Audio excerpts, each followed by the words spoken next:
Hi, I'm Maggie Wright. Hello, my name is Eric Wright. Eric and I were pregnant with our fifth child, and Claire. And I had been to a regular OB appointment the week before, had an ultrasound, and Claire was doing just fine and growing wonderfully. This next appointment I went to, I had to have some blood work for her, and they went ahead and did the heartbeat for at the appointment. And when she went to go do the heartbeat, the nurse, she looked really concerned. And she kept searching and searching, and I saw the look on her face and I knew something was up. And she said, "Excuse me," and she left the room and went and got Dr. Parker. Dr. Parker came in and said he wanted me to come and get another ultrasound. When he did the ultrasound, all I remember him saying is, "I'm sorry, Maggie, she's gone." And that was the worst feeling in the world. The drive home was horrible, absolutely horrible. And I had to call Eric on the way home and tell him that our daughter was dead. So when we got to the hospital, I was hoping for a miracle. So I asked Dr. Parker and his staff there if we could do another baby scan to see, if there was a miracle happening and that, see if our daughter was still living. So we did the scan, the ultrasound, and unfortunately we didn't get a miracle. And that's when Dr. Parker, he seen the emotions there, and he asked, we asked him to pray with us. What was so good about that was that he prayed with us and he cried with us. And knowing that a doctor cared that much and meant that much to him, that we were going through this, he was going through it with us. And he understood what we were going through. So the staff at the hospital was, they were really great. They took really good care of us at first and treated us really well. And the one thing I remember specifically is they kept calling Claire by name. She was either referred to as Claire or Baby. Eric had made arrangements to make sure that we would be able to bury Claire.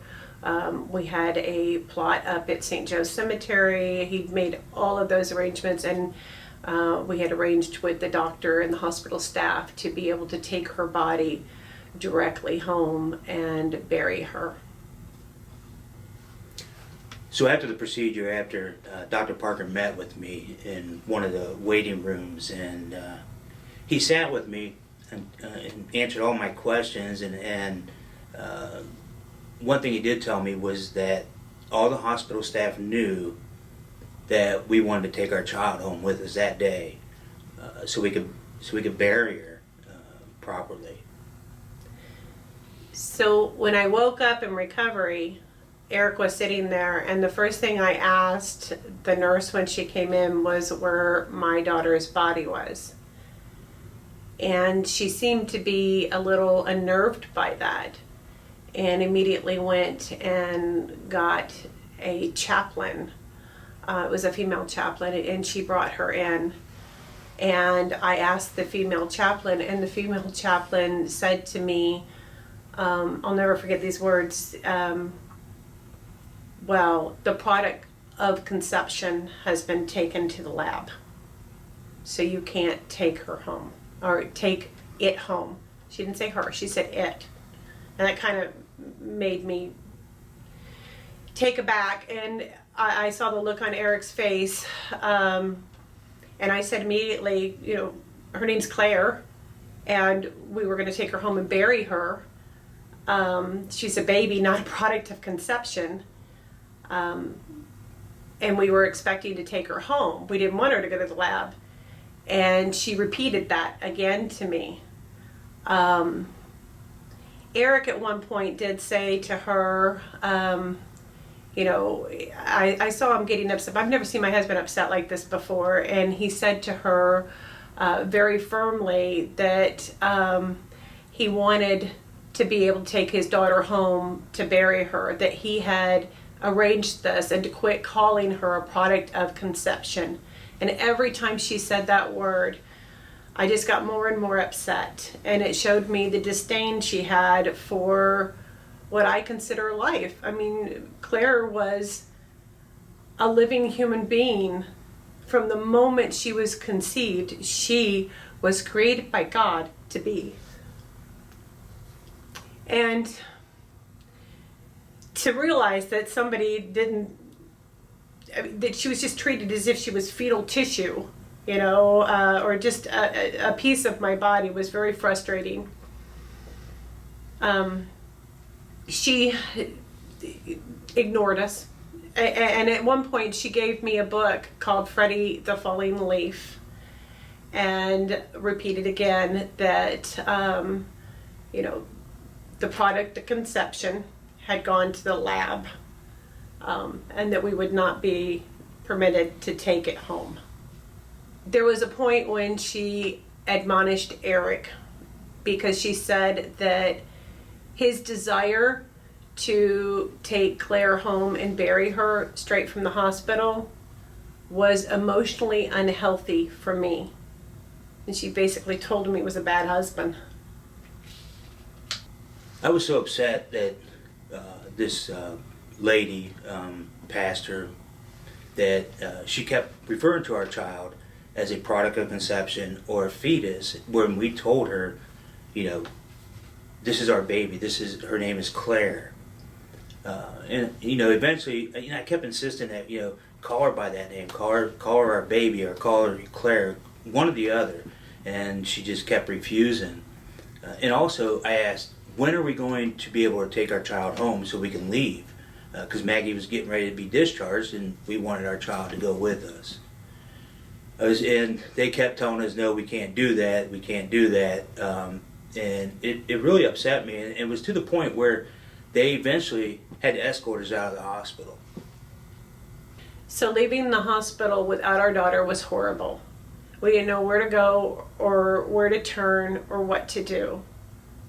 We didn't know what recourses we had. A friend of mine told me about Back in His Arms, and I called that number. And immediately Canberra Malone called me back. And she was right on it, like a spitfire. Within 24 hours, we had a call come through from the president of the hospital. And he immediately arranged for us to be able to retrieve our daughter's body. But he did say that we had to have a funeral home come and get her. Canberra brought over a big bag full of resources and just things for my kids. Shared her story with me, and cried with me. And she even gave me a little layette to be able to bury Claire in. So eventually, our daughter was going to be released, so we could bury her. But we had to have a funeral director to do that. So we called Agnes Reed at Reed Egan Funeral Home, and she immediately dropped everything that she was doing and went over to the hospital to retrieve our child. And she brought her to us. She could be home for one night. The next day, Father Bob Penholerick met us at the cemetery, along with Agnes Reed and a small group of family, and we got to bury her. I'll never forget watching my husband lower Claire's body into the gravesite. It was so important for us to be able to bury her, because our first child that we lost, we never buried. We were never able to retrieve his body. When we were ready, about 3 months later, we We met with Father Blueball, Sean, and Camber Malone, and they set up a meeting with the president and vice president of the hospital to go through what we went through and to change the, hopefully change the process the hospital uses for people in our situation. And we didn't want anyone to ever go through what we had gone through. The hospital changed the way they handle infant loss based on our meeting. One of the things I learned throughout this process was without my Catholic faith and my deep belief in Jesus Christ, I wouldn't be able to get through this without him. Our family wouldn't have been able to heal through this process without him. So all glory has to go back to God and what he has done for us and what he has blessed us with. We've been blessed. We've been able to share this story and get some things changed for people. Our faith is really our rock bed that we have to stand on. And if you don't have your faith, you don't have anything. It would have been difficult without my Catholic faith to pull me through this hard time. Back in His Arms helped us when we didn't think that we had anywhere that we could turn to. They gave us resources that we needed, ways to talk to our kids, and held our hand through the whole process. And they even helped us in the end change things for someone else so that they don't have to go through that kind of pain. It's hard in this culture of death that we have around us. People don't recognize that when you're carrying a child, that child is a living human being formed in your womb from conception, destined to be by God, even if it is for the short amount of time that Claire was with us. Our hope is that if you find yourself in this situation, that you will reach out to Back in His Arms again for the help that they can give you. I'd also like to encourage you to support Back in His Arms and the good work and the ministry that they do. They serve so many at a time that, you know, you're most vulnerable and need someone. You know, they help with so many different things. So. God bless.